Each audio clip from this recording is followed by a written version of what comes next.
Thank you, Chair. Rick Girdler, Senate District 15, and Rabbi Shlomo Litvin, Kentucky Jewish Council. Please proceed.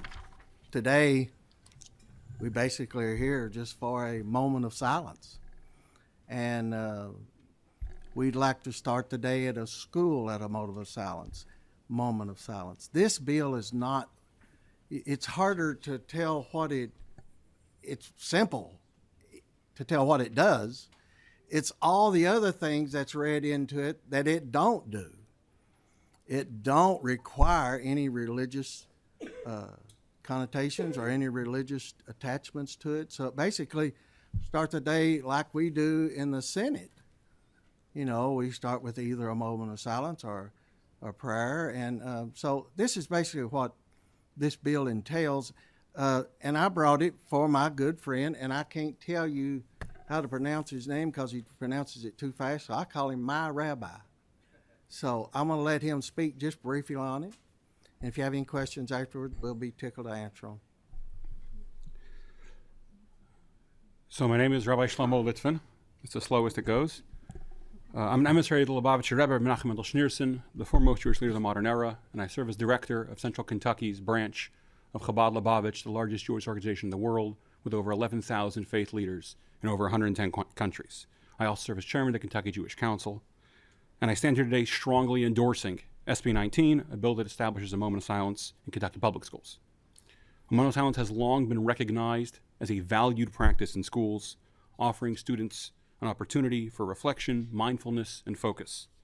Research consistently demonstrates that such moments enhance cognitive abilities, concentration, emotional well-being, and contribute to a more respectful and thoughtful school environment.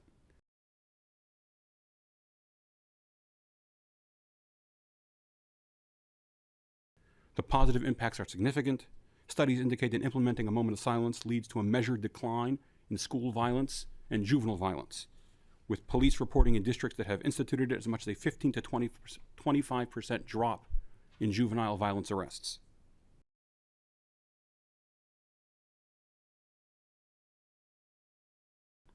Furthermore, it fosters an important sense of self-worth among students and strengthens their respect for one another. As we explore meaningful ways to uplift and support our students, a brief 60 to 120 seconds of silent reflection is a simple yet powerful tool that can make a real difference. This bill enjoys broad bipartisan support in both the House and Senate, with no recorded opposition from a member of either caucus in the last 2 years as it came before the House. Importantly, Senate Bill 19 does not infringe on religious freedom. It is crafted by Jewish leaders here in the Commonwealth of Kentucky and has been endorsed by rabbis from across the state, as well as religious leaders from a diverse range of faith groups and secular mental health professionals.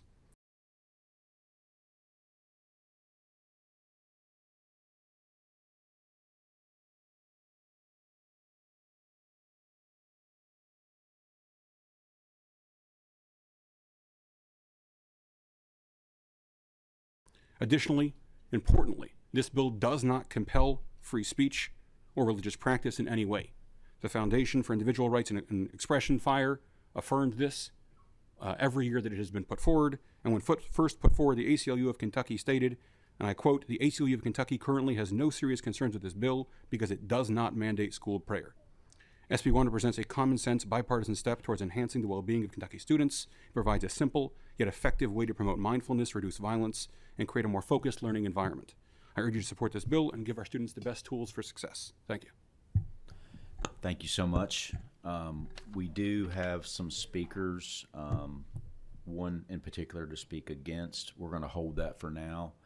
We're going to open it up for questions, and then we'll bring the other speakers forward. Do any of the members on the committee have questions on this bill, Senator Tishner?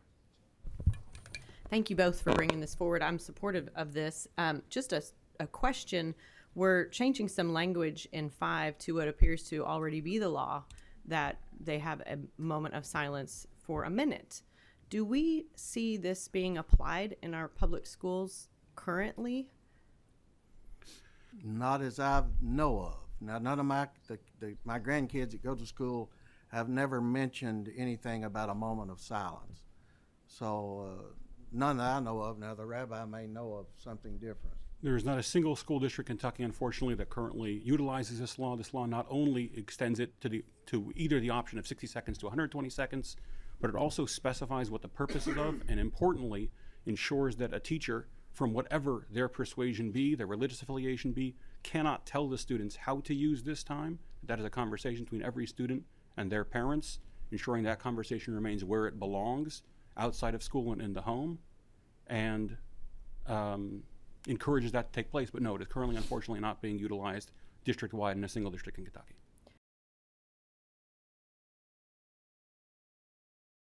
I think that's unfortunate, especially given the stats that you just read off regarding violence and discipline issues that this could possibly solve. And I think about just kids who are scattered, rushing out the door, who every morning is stressful with young kids and getting kids to school when they typically aren't chomping at the bit to go, and to have a moment to just take a deep breath even and have some silence. I would really encourage our teachers and our administrators to enforce this, what we already have on the books, and hopefully we can put a little bit clarification in there of what its purpose is. But thank you so much. Thank you. Seeing no further questions at this time, if you guys would step back for a second, I'm going to bring, well, the way I'm going to handle this is I'm going to bring everyone that's signed up forward at the same time.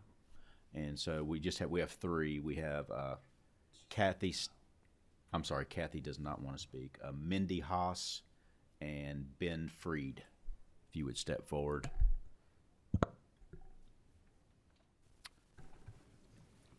And I don't know if you came together or separate. I'll let you two decide who wants to go first. But whenever you're ready, make sure your green light is on. State your name for the record and proceed. Good morning. My name is Ben Freed. I'm a rabbi in Louisville, Kentucky at Knesset Israel Congregation. Thank you all for making time for us today. First of all, I want to say that the points here in subsection B, I think, are wonderful in this bill. I think that what Rabbi Litvin said and the crafting, ensuring that this is not a mandated prayer in any way is very important. The issue that I have with the bill is that it changes the language from the teacher may announce that a moment of silence or reflection is happening to there shall be. And I feel that mandating it goes, to me, a step too far, especially in conjunction with the fact that earlier in this statute, the statute states that it is permissible to have a recitation of the Lord's Prayer in a public school classroom that could be under the statute immediately followed by this moment of silence, while still staying within the bounds of this law. I find that to be somewhat problematic for a Jewish kid who would be in a classroom and would, even though they would not be required to say the Lord's Prayer, but that the Lord's Prayer could be announced and said by the classroom, followed by a moment of silence, to me, would make that child feel either compelled to do something that was not a part of their religious tradition, or at the very least, feel very left out. So I think that the way that the statute is currently crafted and that this moment of silence may happen, I think is sufficient. I think that the added language around ensuring that there's nothing coercive is wonderful, and I support it. I just take issue with the mandated moment of silence rather than a permissible one.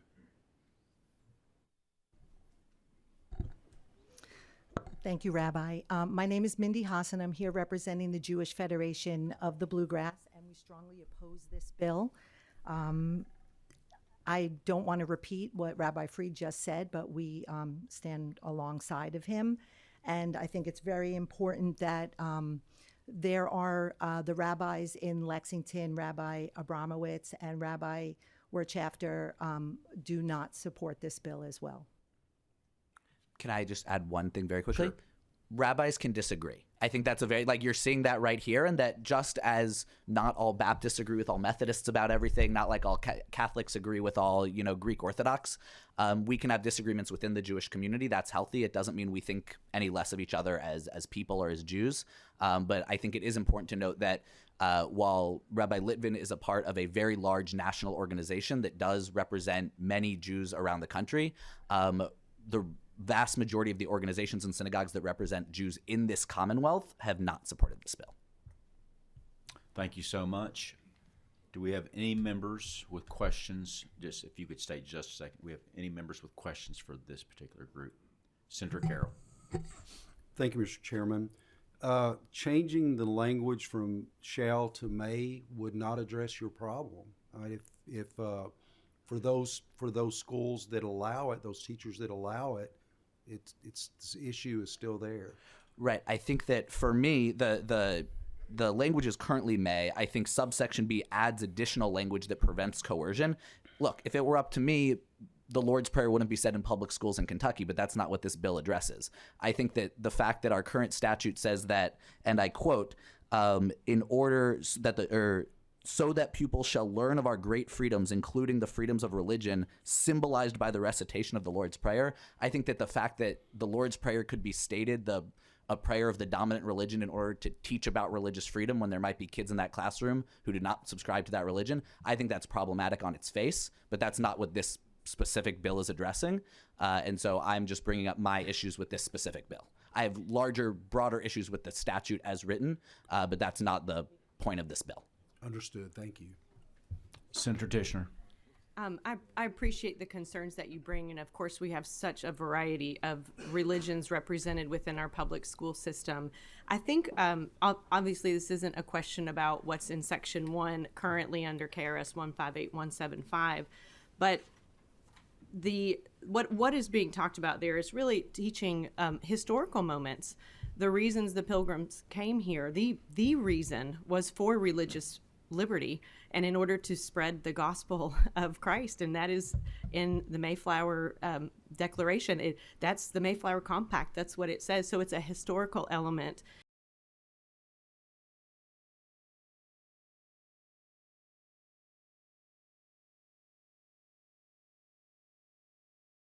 And I think it's interesting to note, a lot of people may not know this. One of the oldest laws on the books here in America is the Old Deluder Satan Act, and it formed public schools so that you could educate students how to read so that they could learn to read the Bible.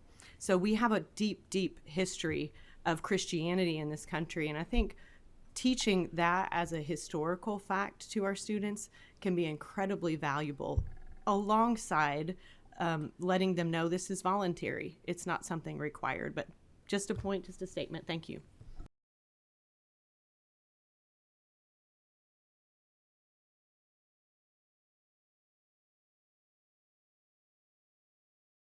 Thank you so much. Senator Thomas. Sorry, Senator. Ms. Haas, good morning. It's good to see you again. Good morning. Ms. Haas, I guess this is my religious day at the Capitol, because, you know, I'm a person who takes their faith very seriously. You know, I'm a big church goer. You know, I'm a big Bible reader. When you come into my office, the first book you see in my office, in fact, the first thing you see in my office when you come to my office, is the Holy Bible. So I always struggle with this issue. When I'm faced with this as a legislature. But let me ask you if we can agree with this, you and the good rabbi that I met this morning. As I read this bill, there's nothing that prohibits a Jewish student or a Muslim student or a Christian student, for that matter, from using this moment of silence to think about religion in the context of which they've been trained. Can we agree on that, Ms. Haas and dear Rabbi? Absolutely. As I said, I think that subsection B is well structured in order to ensure that I would be much more against this bill had it not been for subsection B. I appreciate the wording and the writing of subsection B. I still don't like the bill, but I think that subsection B is helpful in alleviating what would be even greater concerns. Just give you a brief moment to respond, and then we will vote. I'm going to let him speak. He said he'd only take about 30 seconds, but I want to tell you this. I'm so glad that we... Senator, could you make sure that microphone is on? He's going to take about 15 seconds, 30 seconds. I'm so glad to hear that we as Baptists can fight over the carpet and split the church, and I'm hearing that the Jewish synagogues have the same issue. So I'm glad to hear that. So thank you. Go ahead. So I would just echo what both Senator Tishner said and Senator Thomas said. This bill does not direct any student to do anything. It's why, as I said, Fire said it doesn't compel speech. The ACLU said they had no serious concerns with it. I do see there's a great deal of discussion on the bill, on the language already on the law that this bill doesn't address. If we want to discuss the historical value of the Lord's Prayer to America and why it was taught, I think it's a great conversation to have. It's not one that this bill addresses in any way, shape, or form. As my colleague so beautifully said, the language of B, which I helped write, was great language. Thank you. And the issue on the floor, I don't think, is a controversial one. Thank you so much for your excellent presentation. We do have a motion on the bill from Senator Wilson and a second from Senator Tishner. Please call the roll. Senator Carroll. Senator Givens. Senator Higdon. Senator Meredith. Senator Neal. Excuse me, as I was. Senator Rawlings. Senator Reed. Senator Thomas. Mr. Chair, I'd like to explain my I vote Please proceed. in 2 minutes. Do I get 2 minutes or 3 minutes? I'll give you 3. Thank you. There are 2 parts to the First Amendment when it comes to freedom of religion. And those 2 parts are what we call in law the Establishment Clause and the Free Exercise Clause. Okay. What the First Amendment does is that it prohibits the establishment of any religion. We don't have that in our country. But it encourages the free exercise of religion. And so, as I said earlier, when I look at these religious statutes, I always look at them very, very carefully because I've got to balance my own faith with what I think is good public policy. And religion, that I've seen today, can be used in 2 ways. It can either be used as a sword or as a shield. And when I see statutes where religion is being used as a sword to promote bigotry or discrimination or hate, then I'm going to oppose. I'm going to oppose those bills because there's no place in America for religion to be used in that context. But where religion is being used as a shield to provide comfort or consolation or just a moment of peace for a person, then I'm going to allow that. And that's what this bill does. This bill says that, where you just want to gather yourself for the day or have a moment of reflection or just a moment of privacy with yourself, you can do that. It doesn't mandate that you have to do it. Doesn't have to do it under a specific religion, but it gives you the free exercise to do that. And so for that reason, Mr. Chair, I'm going to vote aye on this bill. Thank you, Senator. Senator Tishner. Senator Williams. Aye. Senator Wilson. Senator Wise. Aye. Chair West. Aye. Senate Bill 19 passes unanimously with favorable expression. Thank you, gentlemen, for being here and presenting. Thank you, Chair. Thank you. Appreciate it. Thank you.